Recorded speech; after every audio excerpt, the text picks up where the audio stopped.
प्रेमियों, इंसानियत का, मानवता का ये काम है कि आप भारतीय वेशभूषा में आ जाइए। तुम्हारा मन शांत हो जाएगा, मन तुम्हारा सिमरन ध्यान भजन में लगेगा, मन तुम्हारा सच्चाई की तरफ चलेगा, धीरे धीरे गंदगी से अलग होने लगेगा। इसलिए मैंने इस भारतीय वेशभूषा के बारे में सबसे प्रार्थना की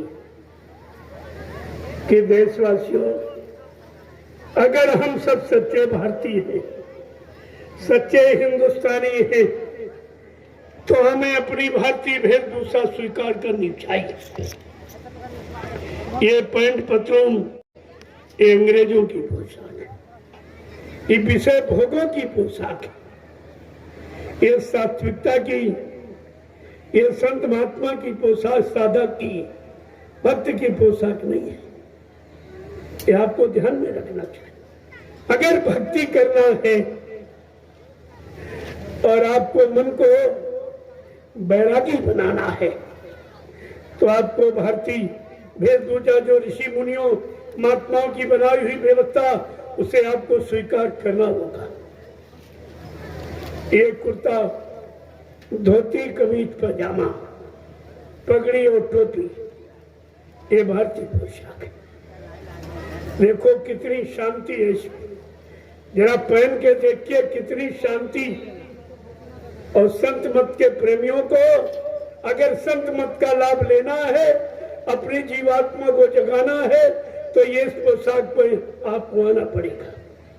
ये लिबास से वेशभूषा ये भक्तों की और साधकों की है, इसलिए आपको इसका इशारा किया गया। और महिलाएं जो मीराबाई और सैजोबाई के इतिहास को उज्जवल बनाना चाहती हैं और सदा परमात्मा की प्राप्ति करनी है, उनको भी अधिकार है, वो भी सादगी में आ जाए। तुम्हारे वेशभूषा सादगी, तुमने विदेश की नकल की है, तुमने भोगी मुल्कों देशों की आपने नकल की है, इसलिए तुम्हारे अंदर निरंतर भोग की भावना बढ़ती चली जा रही। भोग ही रोग बन के निकलता है, भोग रोग का कारण बन जाता है। इसलिए सब अपनी भारतीयता की गौरव गरिमा को ध्यान में रखते हुए हमें आपको ये सब, किसी राजा को आप देख लीजिए, किसी सम्राट को देख लीजिए, उनकी पोशाक क्या थी और आज के राजा की पोशाक थी।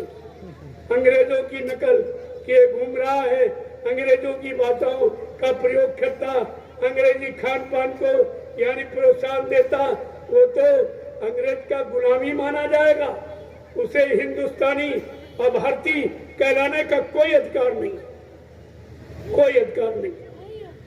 राजाओं की देखिए पोशाक, सम्राटों की पोशाक देखिए, आपको पता चल जाए कि राजा और रैयत किस वेशभूषा में रहती, उस देश की मर्यादा को कायम रखने के लिए आपको अपनी भारतीयता को कायम रखने के लिए भारतीय पोशाक को करना, धारण करना ही पड़ेगा। तभी आप अपने मन को शांति दे सकते हैं, विषय भोगों से मन को अलग कर सकते हैं और प्रभु के भजन साधना में आप लगा सकते हैं। ऐसे थोड़ी कह दिया गया, इसमें तमाम लाभों का समावेश है। जय गुरुदेव, जय गुरुदेव, जय गुरुदेव। नाम किसका? प्रभु का प्यारा नाम। अब आप लोग लाइन से खड़े हो जाओ, मैं आपका दर्शन करूं, क्योंकि सबसे एक बार की मिलना तो मुश्किल है इतने लोगों से। खुटे में इतनी जगह नहीं कोई आपको बुला के वहां मिल लो। सबसे मिलने का ये तरीका, एक लाइन में महिला, एक में पुरुष, शांति के साथ मैं आपका दर्शन करूं, आप सबको प्रणाम करूं, क्योंकि आप बाल बच्चे परिवार छोड़कर यहाँ आए, इतना तो त्याग आपने किया और तपस्या भी कर रहे हो कि जमीन पर सोना, गर्मी में रहना, ये सब तपस्या ही तो है। तो ऐसे तपस्वी का, त्यागियों का दर्शन बड़े भाग से होता है। मैं आपका दर्शन करूंगा, आप सबको प्रणाम करूंगा, मतलब और आपको प्रसाद दूंगा। ये तीनों काम हिंदुस्तान में कोई नहीं कर रहा। प्रसाद तो आपको कोई दे ही नहीं सकता और कभी नहीं दिया। कभी देगा भी। इतना दिन से आप मंदिर में, मस्जिद में, गिरजाघर, गुरुद्वारों में, तीर्थ में, मूर्त में, नदियों किनारे जाते हो, कोई प्रसाद देता आपको? किसी ने प्रसाद आपको नहीं दिया।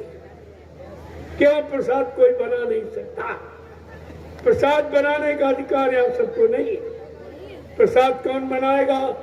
जिसने अपने सदगुरु को उनके आदेश हुकुम का पालन करके उनको खुश कर लिया, उनके बच्चों को अपने जीवन का आधार बनाकर जो जीवन को निकालता है वो अपने सदगुरु की दया किसी भी यानी चीज में शामिल करके और प्रेमियों को प्रसाद बना के उनका लाभ करा सकता है। ये अधिकार उसको। तो आप ले लीजिए प्रसाद।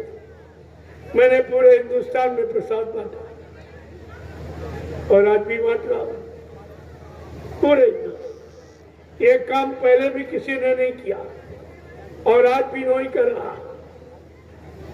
और जो आखिरी दिन मैंने जो करके दिखाया वो तो एक अनोखा चमत्कार है कि ग्रामवासियों को निमंत्रण और कन्या पूजन, ये कोई नहीं जानता, ये कोई नहीं कर सकता, न राजा न प्रजा, ये कोई नहीं।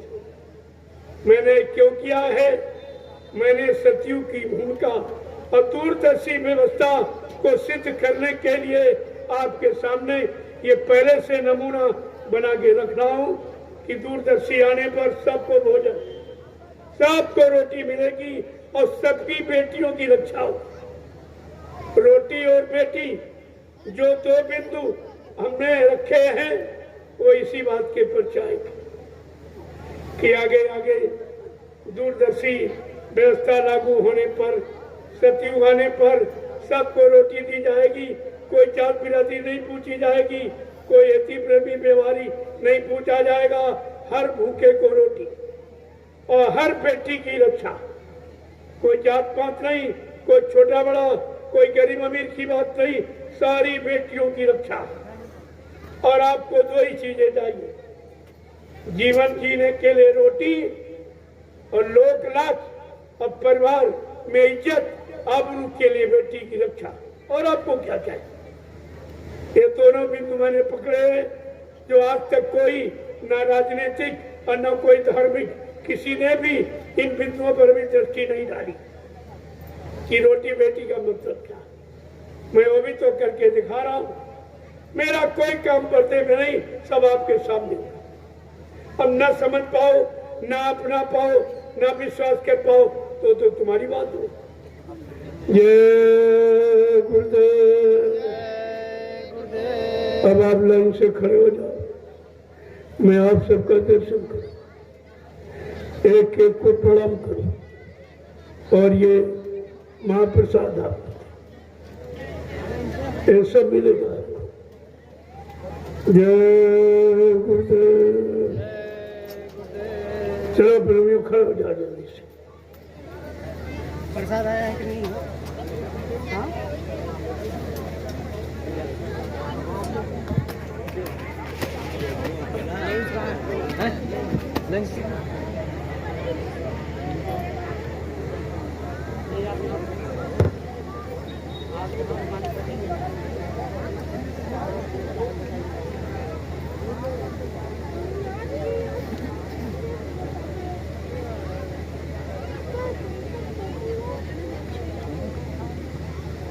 साहब